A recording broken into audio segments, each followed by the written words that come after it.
Hello అండి. ఈ మధ్య బాగా వైరల్ అవుతున్న క్యాలీఫ్లవర్ నిల్వ పచ్చడి ఎలా పెట్టుకోవాలో చూద్దాం. ముందుగా తెల్లగా ఉన్న క్యాలీఫ్లవర్‌ని తీసుకొని నేను చూపించిన విధంగా చిన్ని చిన్ని ముక్కలుగా చేసుకోవాలి. క్యాలీఫ్లవర్‌లో చిన్న చిన్న పురుగులు ఉంటాయి కాబట్టి నీటిలో పసుపు, ఉప్పు వేసి మరిగించాలి.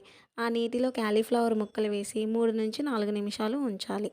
ఆ క్యాలీఫ్లవర్ ముక్కలన్నీ ఒక డ్రై క్లాత్ మీద వేసి పూర్తిగా తడి ఆరిపోయే వరకు ఫ్యాన్ గాలి కింద ఉంచాలి. ఇప్పుడు స్టవ్ ఆన్ చేసి కళాయి పెట్టుకొని 3 చెంచాల మెంతులు వేసి ఎర్రగా వచ్చే వరకు వేయించుకోవాలి. అదే కళాయిలో ఆవాలు వేసి చిటపటలాడే వరకు వేయించుకోవాలి. మెంతులు, ఆవాలు పూర్తిగా చల్లారిపోయాక మిక్సీ జార్‌లో వేసి మెత్తగా పొడి చేసుకోవాలి. ఇప్పుడు పోపు పెట్టుకుందాం. నేను 500 గ్రాముల పల్లి నూనెని తీసుకున్నాను. నూనె వేడెక్కాక ఆవాలు, జీలకర్ర, పచ్చిపప్పు, మినపగుండ్లు, ఎండుమిరపకాయలు వేసి వేయించుకోవాలి.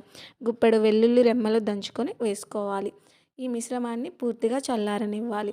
ఇప్పుడు 3 నిమ్మకాయలు తీసుకొని వాటి రసం పిండి పక్కన పెట్టుకోవాలి. ఇప్పుడు వెడల్పాటి గిన్నెలో పూర్తిగా తడి ఆరిపోయిన క్యాలీఫ్లవర్ ముక్కలు తీసుకోవాలి. ఒక స్పూన్ పసుపు, అందులో మీ రుచికి తగిన విధంగా ఉప్పు, కారం వేసుకోవాలి. నిమ్మరసం వేసుకోవాలి. అందులో ఆవాలు, మెంతుపిండి వేసి ఉప్పు, కారం ముక్కలకు బాగా పట్టే విధంగా కలుపుకోవాలి. చల్లారిన పోపుని ఈ ముక్కల్లో కలుపుకోవాలి. ఈ పచ్చడి చేసిన రోజు కంటే కూడా మరుసటి రోజు వేడివేడి అన్నంలో వేసుకొని తింటే పుల్ల పుల్లగా చాలా రుచిగా ఉంటుంది. తప్పకుండా మీరు కూడా ట్రై చేయండి.